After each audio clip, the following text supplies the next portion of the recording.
Hi, I'm Cody Alexander with MatchQuarters.com, bringing you another quick hits. Today we're going to talk about linebacker pass distribution, primarily dealing with the crossing routes, the over routes, the flares, the flat routes. How do I teach my linebackers in a very simple and concise manner of how they relate to each other in pass distribution?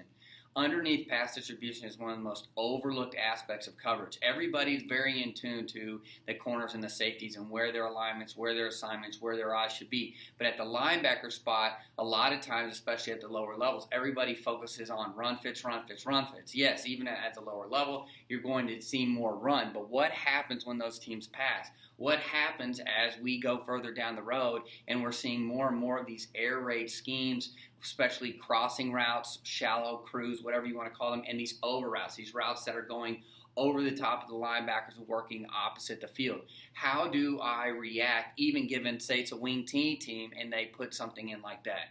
So for me, it's important that my linebackers understand the rule of three, basically find three, and I've got it written up here. So what I've got behind me is a Sam, a Mike, and a Will. Now, if you're a 3-4 team, how does this work? Most 3-4 teams are going to find a fourth rusher somewhere. So even if you are going to have a 3-down defense, you still want to teach 7 versus 7 alignments and assignments, because most likely you're going to be sending either an edge rusher and an inside linebacker is going to have to replace, or you're sending an inside linebacker, and so now you've lost kind of that rat in the hole, or your spy guy in coverage. So today we're going to mainly focus on just 7-man defenses for that reason, because again, you're probably going to send someone down. The first topic we're going to discuss is split flow versus load flow and why it's important to find three. So you have 3 linebackers.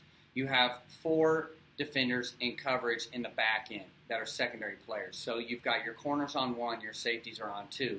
So how you relate to the number 3 is key. In a 2x2 set, that's very simple. Okay, you've got one side, which is load flow, meaning that they can load the coverage.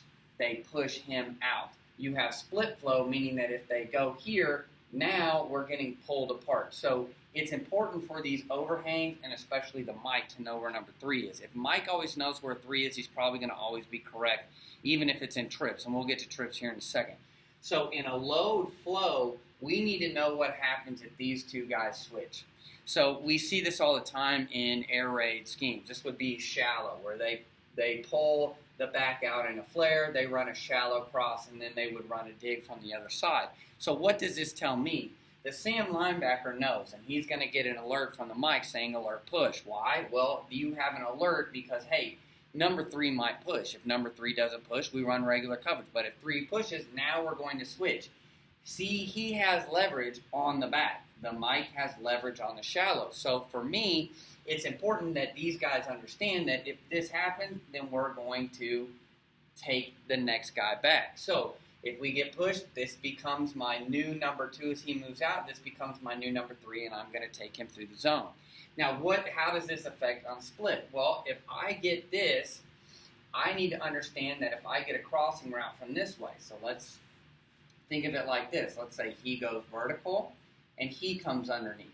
Well, the Will has to know that the 3 is away from me. So I have split flow, meaning that the formation can get split apart. So I have to take back number 2. If I don't and I let him go, the Mike's working to his new number 3, which could be vertical. There's nobody and there's a void. We see this all the time in coverage. If you don't teach these guys, especially the overhangs away from the back, that, hey, the back matters. If the back pushes, now I've got to take something back. Well, you have this huge void, and that is an easy pitch and catch for the quarterback and the wide receiver. So again, it all comes down to where is number 3. And I think that's the most important part. If we get here, even if he's vertical, he can come off, and he now works to his new number 3. Because as soon as these guys cross, this becomes the new number 2. Now he's the new number 3. So it's important for you to sit down with the linebackers and teach them, okay, do I have load flow or do I have split flow? So in this case, we have load flow because they can load the coverage this way, and they can split the coverage over here. It is always, always, always important to make sure your kids understand that you're trying to get a +1.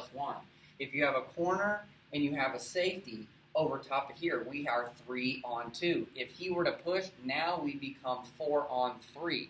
So it's important for you to know that. We always want +1. If we have a corner and we have a safety, now we have a 3-on-2 mentality. Now let's talk trips coverage. Trips coverage is already a loaded flow. The most important part of this is going to be the will linebacker in relation to the back, because he will be the one that can either super load it, meaning that we're going to get 4 people on one side of the field. That's why I refer to this as a quad set. Even if it is trips, you have to treat it like quads because he could push. And then there really is no split flow. Now, if the back was set over here, now we have split flow, knowing that the Mike's always going to push the 3. Will's going to take it, knowing that he's got to come back, and we'll get that to a second. So let's talk about the load flow. If we were going to push here, the Mike is the next one over, and he can go ahead and leverage that with him working back for 3 back. So in a sense of if we get 3 verticals with a push, as he goes vertical, he's going to work. Sam would then relay here. So regardless of what coverage you've got, if you're going to keep leverage like this is what it would be. So this would be a simple kind of a split field coverage that we're looking at right here. Understanding where 3 is. Again, Mike is always relating to 3. That's easy in trips because my 3 guys out here, so I'm going to bump out and I'm going to relate to him.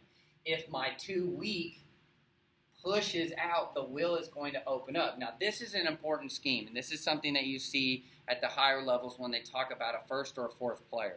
You either have the first crosser or the 4th man back. Well, if he pushes, I'm looking for the first crosser. It could be right here. It could be right here where they're running a drive scheme, but I'm going to take either the first crosser or the 4th man back.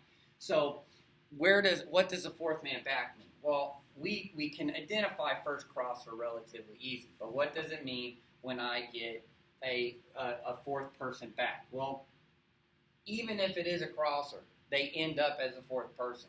So if I get 2 to the weak right here, the will knows that if he pushes, I've got to go. That is my 4th person back. In trips, you don't ever count number 1 back because it's a single side corner, and that's the 5th person. Remember, an offense can only send 5 guys out on routes. So you have to eliminate somebody at some point. And that's kind of where coverages come in. If you're running special, you're trying to X out this guy, okay, number 1, and you're reducing the field over here and kind of creating a reduced field. You're Xing him out. In regular coverage, you're going to X out the back guy, and then they got to count 1, 2, 3. Oh, there's my 4th guy back. He's across the center. He's on my side.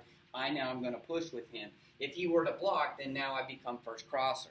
And that's where that first to 4th player comes up. So I like to teach kids all the time is if you can count to 3, okay, you can probably get to 4, so you can figure out where it is. So again, if let's say we get a drive scheme with 2 here, okay, we're going to get flat push. He's going to go with the dig. He's coming back, okay? So the Mike knows that the will is going to be the first crosser. It's a loaded flow, meaning that he can cross it. He can now come here. He needs to zone out over the top of the running back, and then he would then take the first crosser, and you can play games with your secondary. So again, understanding pass distribution from a lower level, the intermediate level, which is your linebackers, is crucial in order for you guys to understand and get the most out of the coverage that you want. So make sure when you're teaching your linebackers, can they count to 3? Do they know load flow? Do they know split flow? If you do that, then you should be successful this fall.